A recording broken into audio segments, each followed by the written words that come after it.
Hey guys, it's Melissa here from melissaoatman.com. Welcome to another episode of Awaken Your Inner Awesomeness. I am so excited to be here with you today. We have a very special guest.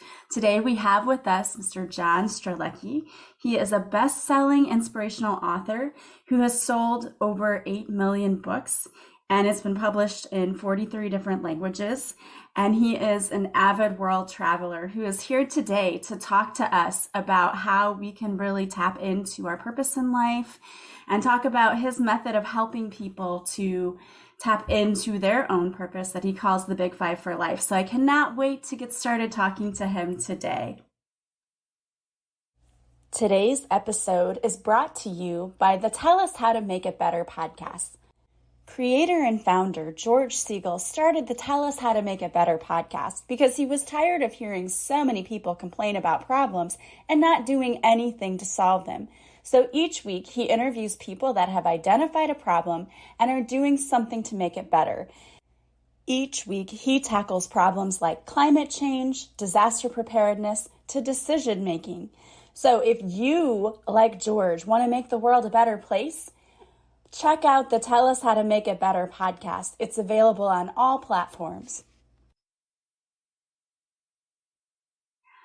All right. Well, I want to welcome you to the show today, John. Thank you so much. Great to be here. Great to see you. It is so great that you're here today because you have written several books and you're helping to inspire others. But I love your story because you started off in the corporate world.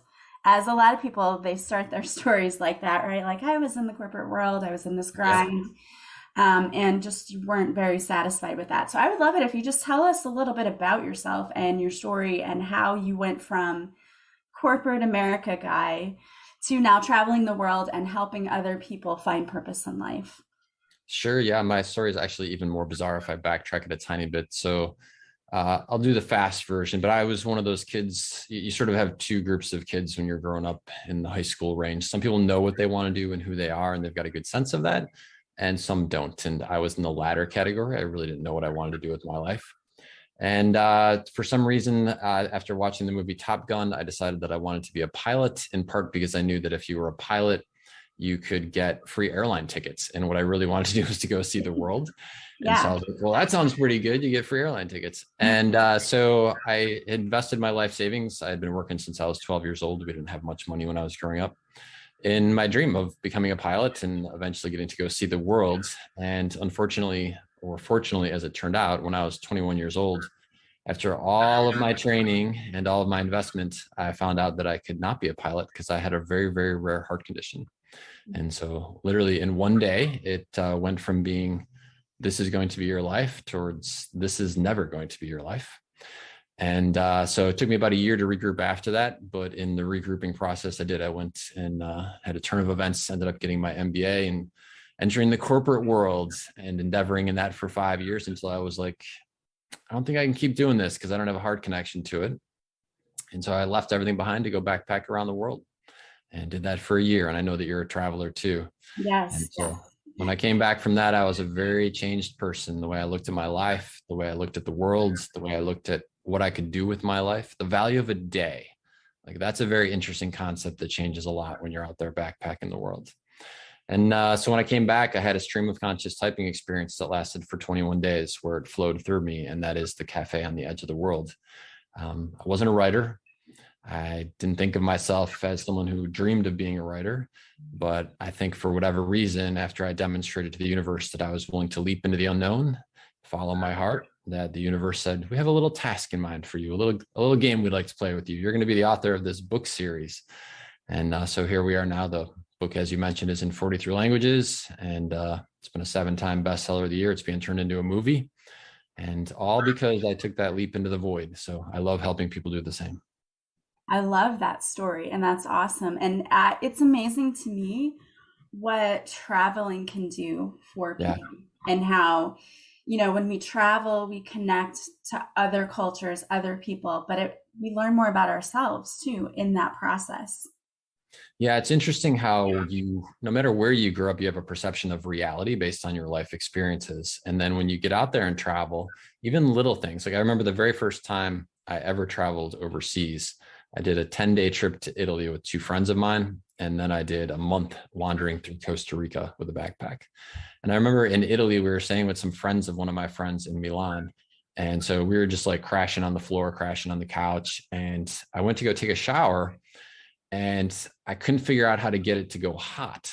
And the reason I couldn't is because they have these electric things on the top of their showers in some of the small flats. And you reach up and literally turn on this device. There's like all kinds of electrical wiring. I'm thinking to myself, this does not look safe. Like electrical and water. I don't know about this, but this is the norm for them. And so it really helped me realize something very profound, which is just because this is the way I've been doing it doesn't mean it's the right way. Like there's other ways that people are doing all kinds of different stuff around the world. And if I'm open to it, I can learn an awful lot by asking the question, I wonder how somebody else does it. And I wonder why they do it that way. Yeah, and it definitely, I think, opens your eyes a lot when you see that, as you said, we've been taught to do things a certain way our whole lives, and we've been conditioned to think that this is good and this is bad. Yeah. And when you travel, you're like, well, that's not really the case at all. So yeah, you make a good point with that. I also think that, I don't know about your travel experiences, but especially traveling in third world countries, it just makes you so grateful for something that you didn't deserve. I mean, I dropped out of the womb and dropped into a country where I got a passport that basically gave me access to the world. And in so many of the places that I was traveling, these people would work their whole lives just to save enough money to send their kids to the neighboring country because they thought they could make a better living in the neighboring country. There was no way they could get to the US or another country like that. And yeah, I remember being in Vietnam and seeing these bands that play, and all the members of the band are victims of landmines. And so they're all missing a piece of themselves. That wasn't my reality growing up. I didn't have to worry about running into a landmine. And again, it's not like I did anything to deserve that. It's not like I accrued 1,000 good person points or did 1,000 good deeds. I just got that gift, and it humbles you. It makes you very grateful for what you have. And hopefully it's something that we carry with us when we see those moments, because it's easy to drop into a personal pity party. Something goes wrong, you're frustrated with something, but then you have that frame around and you're like, well, I didn't have to deal with that. And I have a warm shower. So I love travel for all those reasons and more.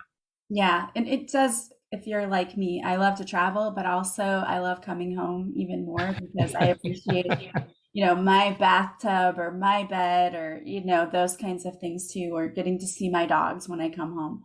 So it makes you very much appreciative of everything, I think. So that's one of the reasons I love to travel too, because I think you learn to appreciate everything in life.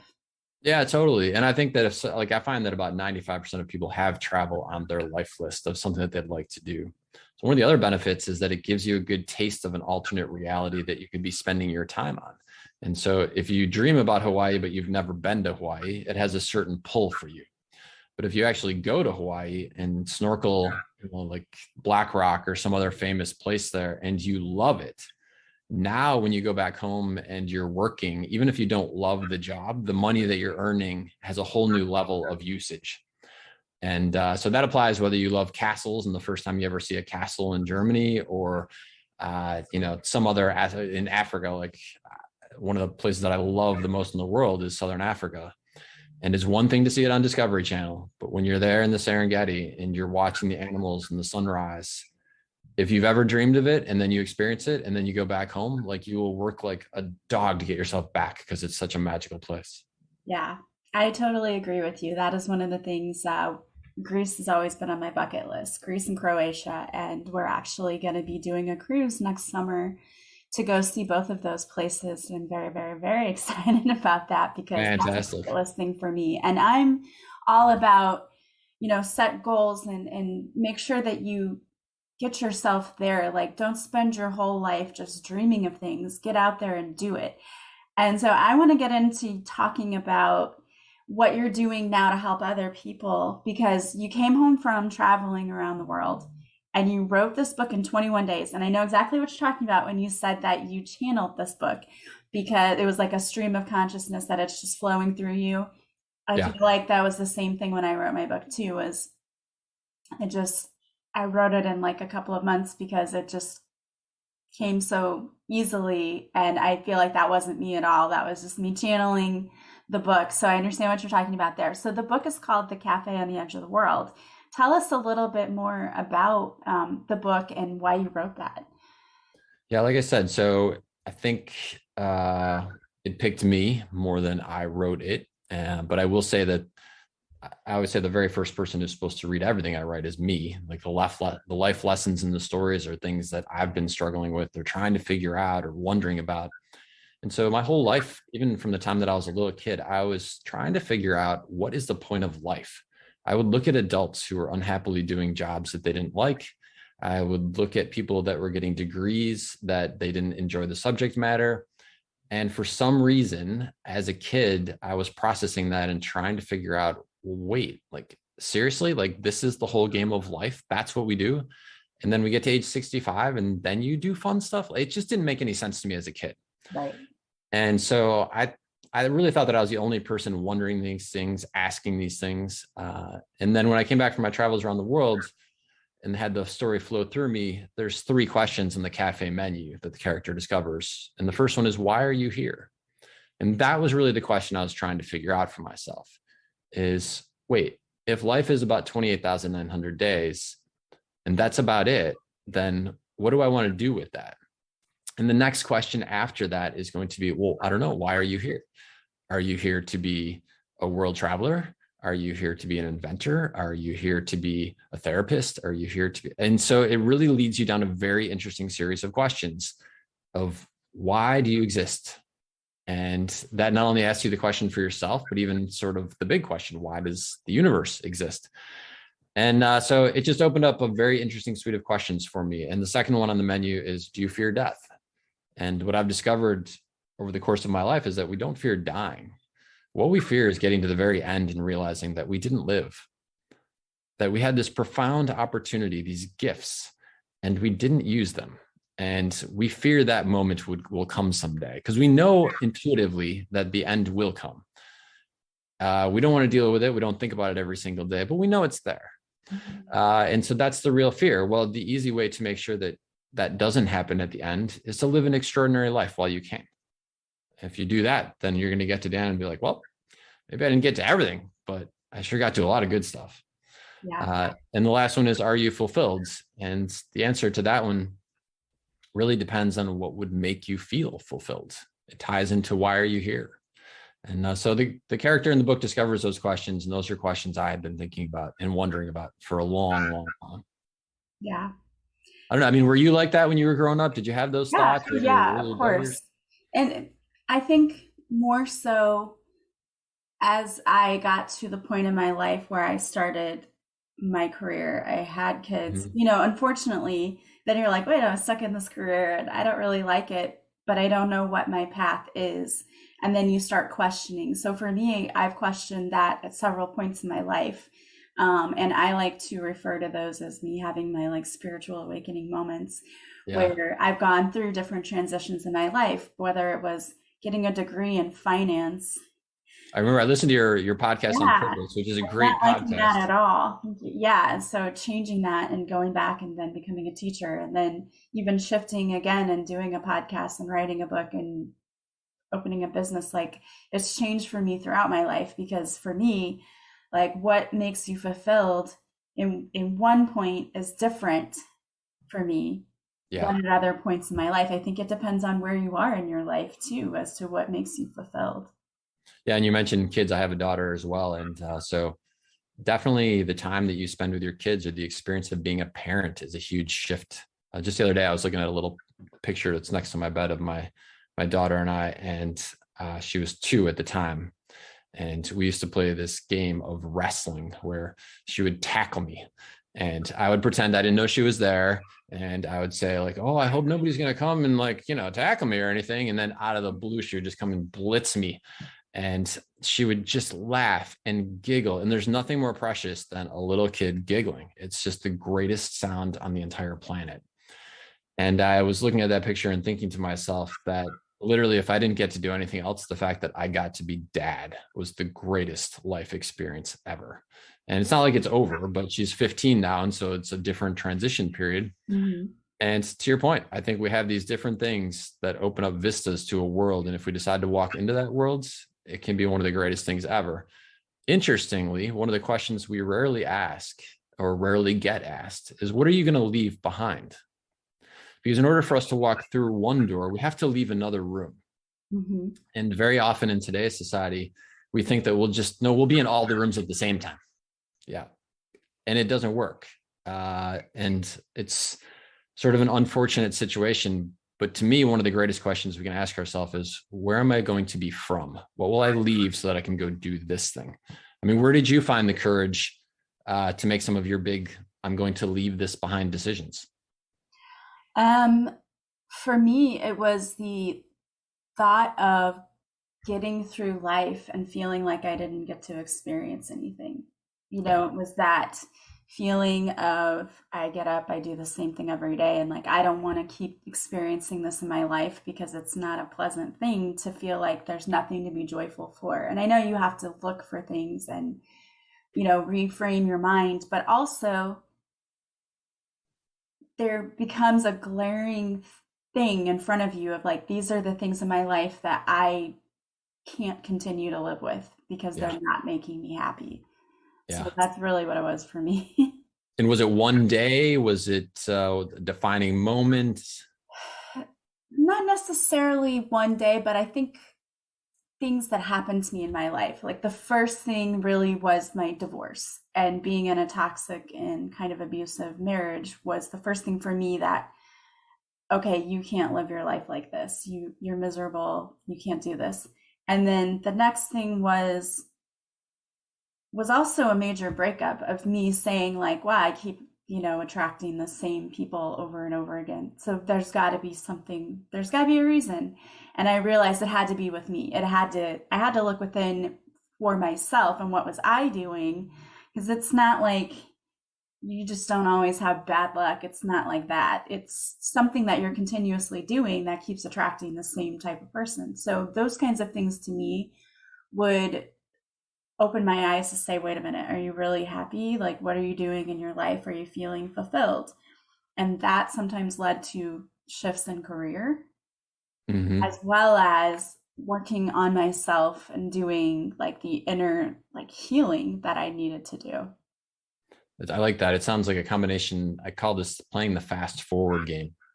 That there are certain moments in your life that they're not great. And sometimes they're even way worse than not great. They're horrible. And if you just look at it on an individual day, you might be able to tolerate it, especially if you have the coping skills like you were talking about. Oh, okay, yes, the situation is lousy, but I've got my health and I've got warm water in the shower and I've got a bed to sleep in. And so we can come up with reasons to be grateful, but it doesn't mean we should stay in the situation that is occupying 80% of our unhappiness. Right. And so I love to play the fast forward game where you take this moment and you say, yes, even with all of those things that I'm grateful for, if I fast forward my situation 10 years, but the big thing doesn't change, the thing that's making me most unhappy, will I be okay with that? And if the answer is no, then it's about having that courage. And I asked about having that courage because I think in my life and so many people that I meet, that is the question, is where do I find that internal courage to make the change that I know inside my heart that I want to be making? And so I appreciate you sharing that. My hope is that I think every time we hear of someone else having courage, it gives us courage. And Yeah. I when think we learn a so. process, it gives us a process. Hmm. And I think it helps people to feel like they're not alone. And if Totally. someone else can do this, maybe I can do it too. Yeah. When I'm standing and doing book signings, I think that is one of the most common themes that people say is they say, when I read your books, I realized I wasn't alone. I wasn't the only person asking myself, isn't there more to life? I wasn't the only person struggling with these bigger questions. And I love that because I remember when I was younger, like I mentioned earlier, I thought I was alone. I thought, am I the only person who sees the world through this lens? Like, what is wrong with me? There wasn't anything wrong with me. It's just that nobody else was talking about it at that point. So, Yeah, and I think that's a lot of things that, people don't talk about. We don't want to talk about the things in life that bring us down or where we're feeling stuck. We only want to present our best sides, right? right. And a lot of people don't realize that I think a majority of people struggle with this. They just don't talk about it and they don't say that they're struggling with this. And we just see it as, oh, burnout or this or that. But I think it's deeper than that. I think there's a lot of people who question why they're here and what their purpose is. And a lot of people feel like it's too late. If they've Yeah. gotten to a certain point in life, they feel like it's too late to work on that. And it's never too late, in my opinion. Yeah, it's never too late. One of the things I love about going back to the travel piece is how your perception of a day changes. And so in listening to your podcast on purpose, as I mentioned offline, I could relate so much to that because I literally had the experience that you described where I was in a job. I would show up on a Monday morning and I would look at the clock and I would think to myself, if I could fast forward time to Friday at 5 right now, I would totally do it. And when you think about that in the context of your existence, that's so sad. Like I was willing to miss 5/7 of my life because I didn't like what I was spending my time on. And that's a travesty. To the flip side, when you travel and you do something that, or anything else that you love, but I'll use travel as the example since I'm an adventurer. When you scale a remote section of the Great Wall of China and you stand there and look out and you can see where like, this is where history happened. Or you're in Africa and you watch a baby giraffe be born. It's just a perception. You're not willing to fast forward through a day anymore because now you realize like, whoa, this is what I could do in a day. I could go dive the Great Barrier Reef. Like it changes that experience. Yeah. And so that's one of my great wishes for people is that they allow themselves to experience life in such an unbelievable capacity that it reframes what a day is worth to them. Yeah. And I agree with you in that when I travel, I'm always amazed that I can start the morning in Germany and then by the afternoon, I'm in Switzerland or I'm in France, and you just think it's incredible where a single day can take you and Yes. what you can do in a day. Yeah.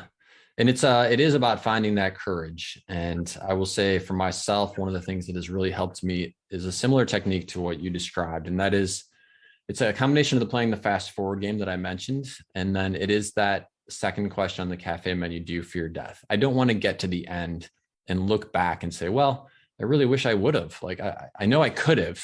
I knew I had it within me and I just didn't. And whether that again is diving the Great Barrier Reef or becoming a teacher if that's your calling, or spending more time with your kids if you have kids, telling somebody you love them that you haven't, like whatever your thing is, but allowing yourself to do it, see it, and experience it so that at the very end, you have no regrets. I think that's one of the great opportunities in life. Yeah, I absolutely agree with you. I love that.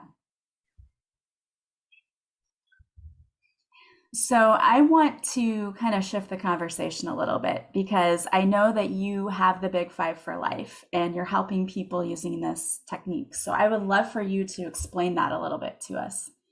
Yeah. The Big Five for life are the 5 things that you most want to do, see, or experience in your lifetime before you die. In spirit with what we've been talking about, it is allowing yourself to identify these 5 things and then align your resources so that that becomes your focus. And we often think of resources as financial, and certainly that's a big piece of it. But it goes so much deeper than that. It is your energy, your time, your thoughts, your beliefs. All of that are resources that every single day you allocate towards something. And the question is, where are you going to allocate it and why? We live in a very interesting society now where we have smartphones. And one of the things that I've noticed, people of all ages, is that they are tremendously distracted. Your smartphone can be the conduit to you learning tremendous things about your Big Five for life, to fulfilling your Big Five for life. So if you want to go to New Zealand, right, you can be sitting there learning about New Zealand, the top 22 things you need to do in New Zealand when you visit the South Island. Or you can be just flipping and be what I call pleasantly occupied. And the danger of the pleasantly occupied state is that, I don't know about you, but when I was a kid, when we were bored, the boredom was the catalyst to go do something interesting.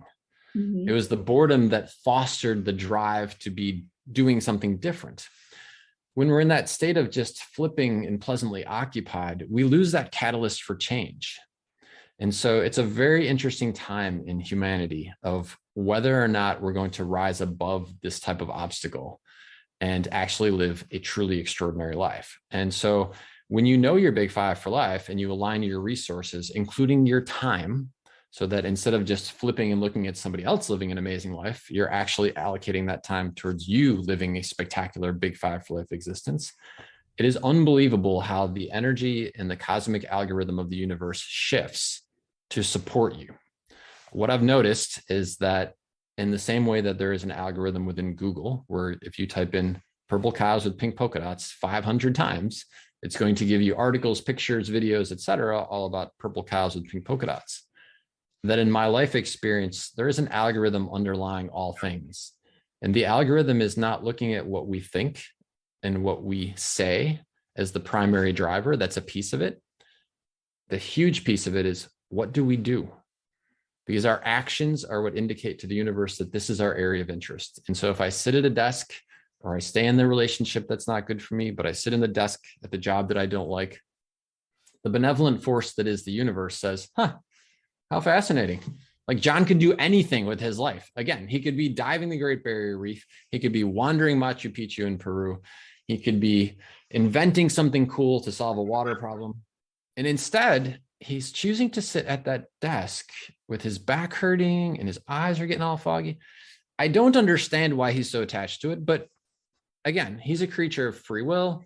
As a universe, I'm a benevolent force. And therefore, since he seems to love that so much, I will give him more of that.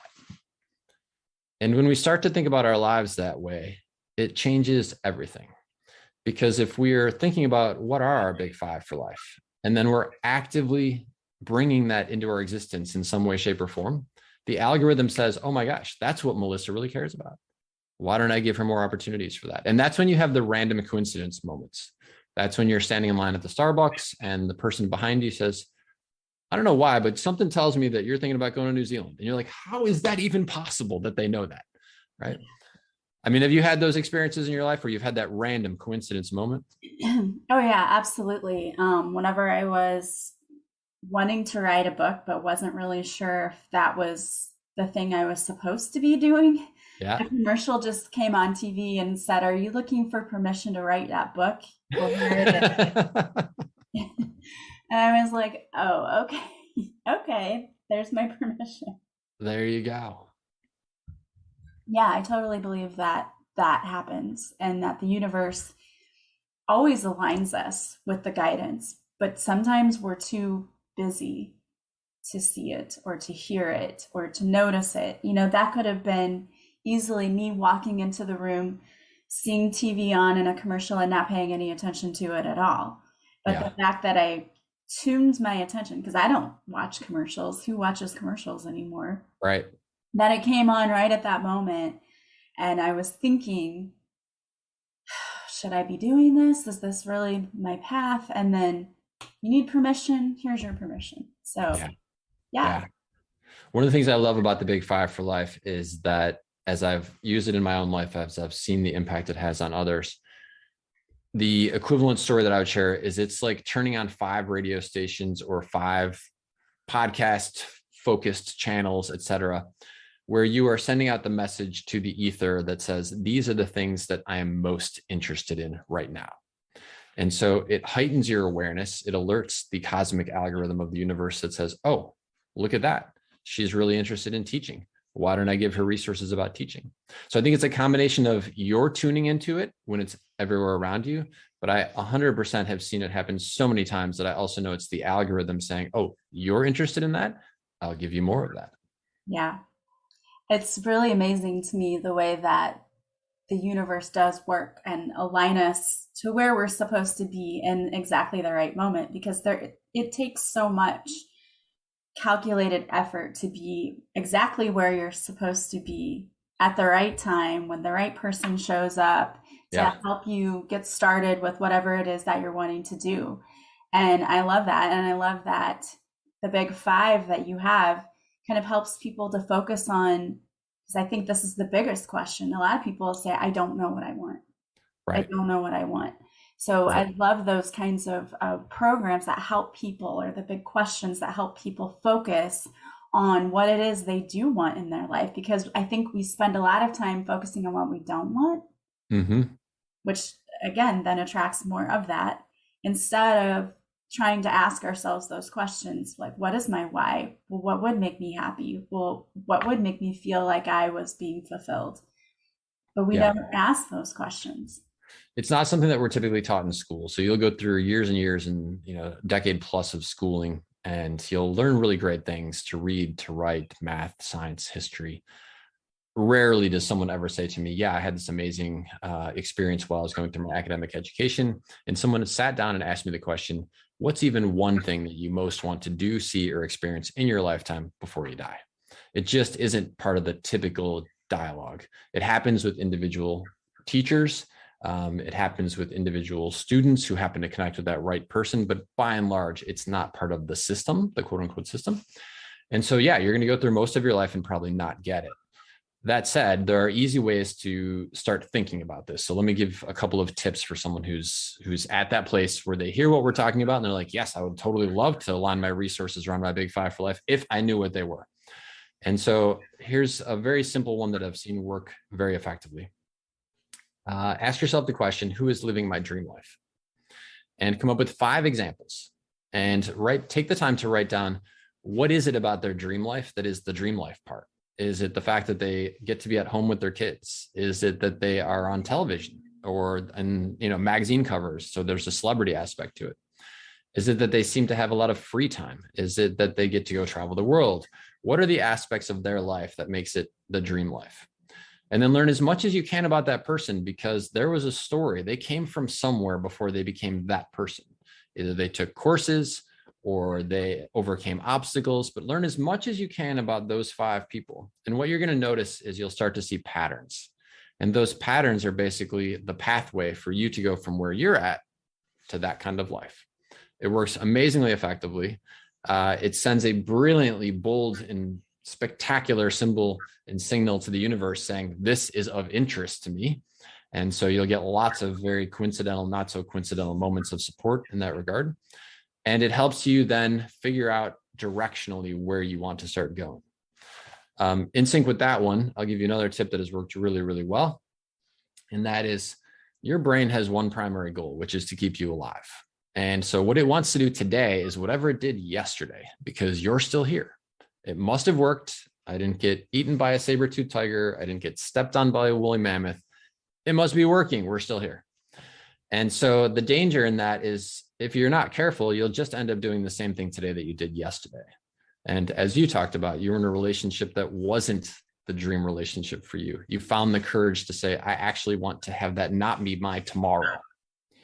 And so one of the ways that we can help get our brain comfortable with this is what I call sampling. So, Melissa, have you ever gone into the grocery store and they had samples? Yeah, of course. Okay. Like, how big are the samples? Usually like just a small bite size something. Exactly. Like toothpicks and cheese, or like a little sample of a drink in a little solo cup or something. Right. And so that's the sample size. If you like it, how big is the size of the thing that you actually would buy? Oh, yeah, like a package of like 6 or, yeah. Yeah. You're buying the 2-pound block of cheese. Like, right, it's just right. amazing, right? And this is a great aha moment. And so everyone who's listening, think about this next time you see a sample of anything, that when your brain gets the opportunity to sample something, there's very low risk. And what's interesting, though, if your brain likes it, it's much more receptive to the big version. And so here's an example of sampling. Let's say, give me an example, if you would, Melissa, of something either that you thought about doing and then did, so like a transition that you made, or even something that would be on your big 5 for life list today. Okay. So something on my list today is I would love to be a public speaker and go and help motivate people in changing their mindset. Fantastic. Okay. And so let's talk. So let's say that you and I were working together and you shared that as one of your big 5 for life. I'll walk you through the sequence of steps as it relates to sampling. So you and I are sitting together and I say, Melissa, you're going to be awesome at this. Like, I've heard you on your podcast. You got great charisma, tremendous likability. I know that you come from a heart place. You're going to be fantastic at this. That's a very important step, because you want to be around people who, A, tell you the truth, B, have experience, because I've spoken on tons of platforms, and C, can see you for who you really are and are supportive. But that's not the sampling part. So here's what I would tell you for the sampling part. I'd say, Melissa, I think this is a fantastic dream. I know you're going to be awesome at it. So here's what I have in mind for the next 2 weeks. I would like you to spend 5 minutes a day, just 5 minutes a day. Literally, you set your timer on your phone at 5:01. You got to stop it. But 5 minutes a day exploring this world of being a speaker. Now, you can watch YouTube videos. You can watch other speakers. You can read magazine articles. If you want to do something with a physical thing, you can watch things online, whatever you want, Melissa. But 5 minutes a day, and that's it. Well, 2 weeks go by. We meet up. I say to you, Melissa, how was it? It was awesome. Like, this is so cool. Like, look, that person's on the stage. They're so happy. Look at that audience. They're loving this. And you say, well, what's next? And I say, well, Melissa, you're going to be super excited about this because instead of 5 minutes a day, we're going to do 10 minutes a day for the next 2 weeks. Now, what is your brain thinking at that moment if you loved the 5 minutes a day? Can't wait to do the 10 minutes a day. Yeah, exactly. Right. Yeah. And also it's probably thinking, what are you talking about? 10 minutes? Like, that's not very much time. Like, these are great speeches. Like, these TED Talks are 18 minutes. I got to do this over the course of 4 days. Okay. So 2 weeks go by, I come back. I'm like, Melissa, how was it? It's awesome. Like, there's these amazing speakers out there. There's so much great content. I can totally see myself, because what's happening is on an unconscious level, you're watching a female speaker and your unconscious mind is saying, now this is interesting. That's a female on that stage and we're a female. She seems really happy on that stage. I like to be happy. Maybe this isn't so traumatic. Maybe this isn't a bad thing. Maybe this is actually a great thing that we could be doing. And so slowly, piece by piece, your unconscious mind is starting to draw the connections where this could be your reality. And it happens on such a micro level. Literally, it's happening like, oh, that's a female speaker and she's wearing a dress. Wait, I have a dress. Like, all of these little micro cues are happening inside the unconscious mind. But on the bigger level, now you come back after 2 weeks. I say, all right, Melissa, fantastic. How was it? You say, it was amazing. It was so great. I say, what's next? I say, well, Melissa, there is a conference going on in your city, and it's hosted by the Association of Spectacular Speakers. And I've signed you up to go, and I would like you to go. But here's the deal. You're free to talk to anybody you want, but under no circumstances are you allowed to actually speak. Like, you can't get on a stage and actually speak at all. So, okay.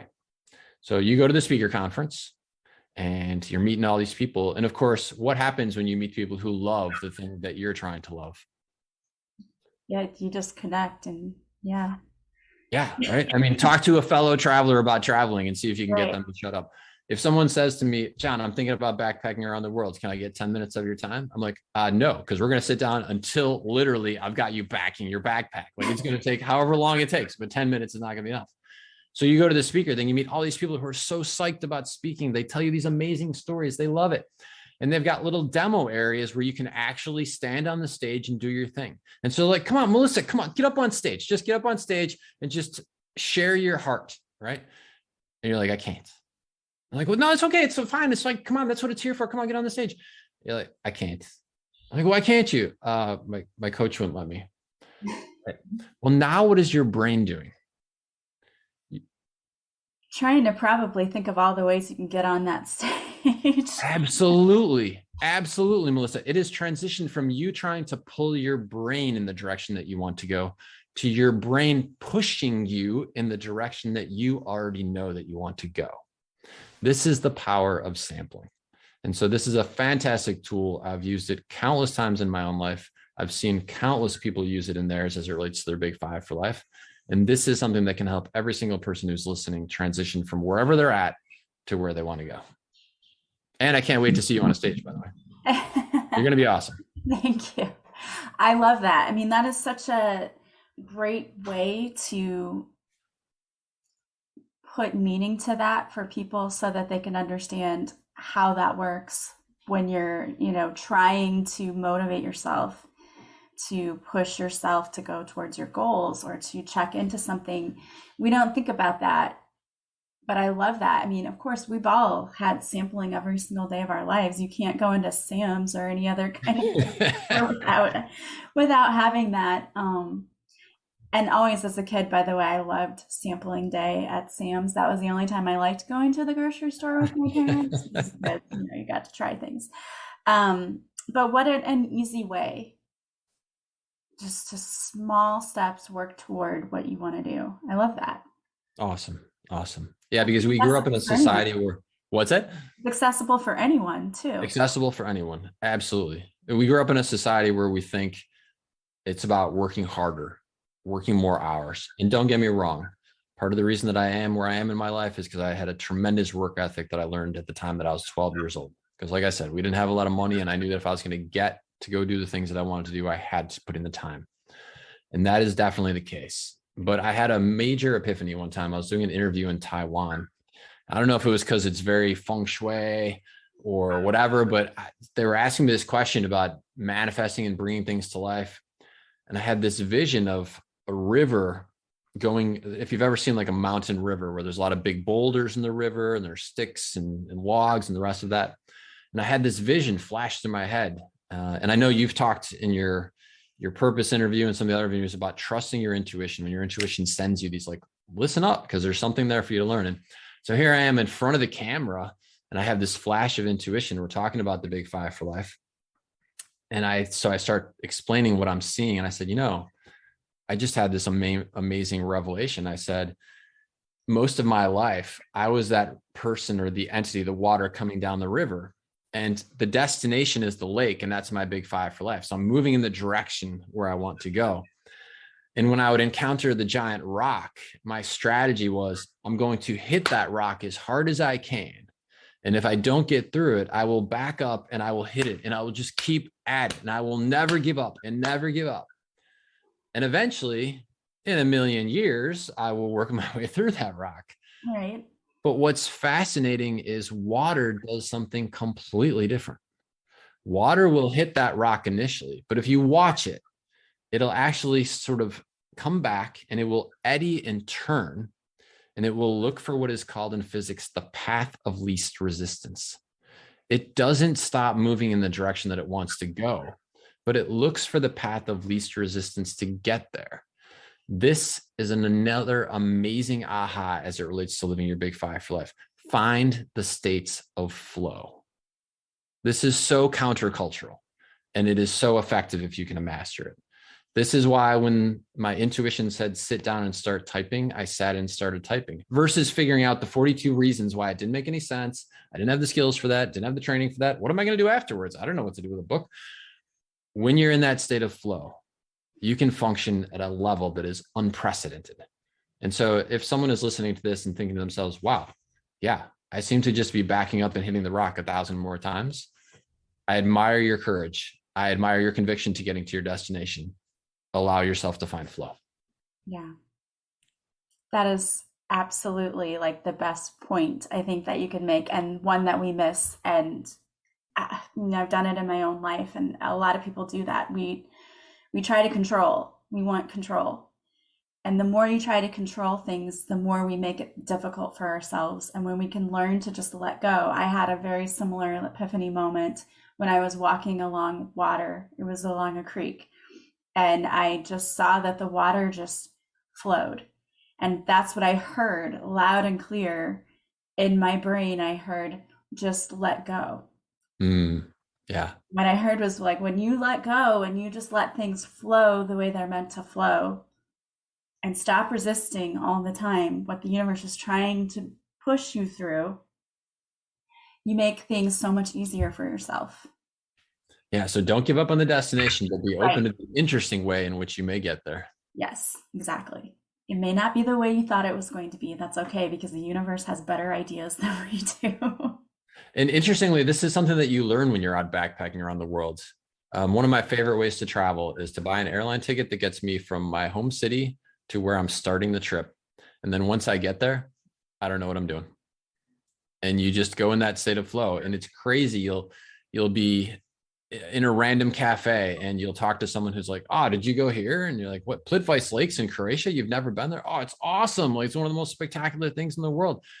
And this state of flow and that allowing the universe to co-create with you is just a fun spot to be in. It really is. Yeah, it definitely is. It is. I love that. And I want to thank you so much. This has been such a fun conversation. I have really, truly enjoyed having you here today. Thanks. Same here. Same here. I admire your courage. I love the fact that you're going to be a speaker. You're going to be great. Now I got to get working on that. No pressure. Okay, so here's my go-to tip for you and anybody else who wants to be a speaker. A Okay. great keynote speech is 45 minutes. That is 3 key points and a story that supports each of the 3 points. Open with something interesting, close with a summary, and you got yourself a great speech. Love it.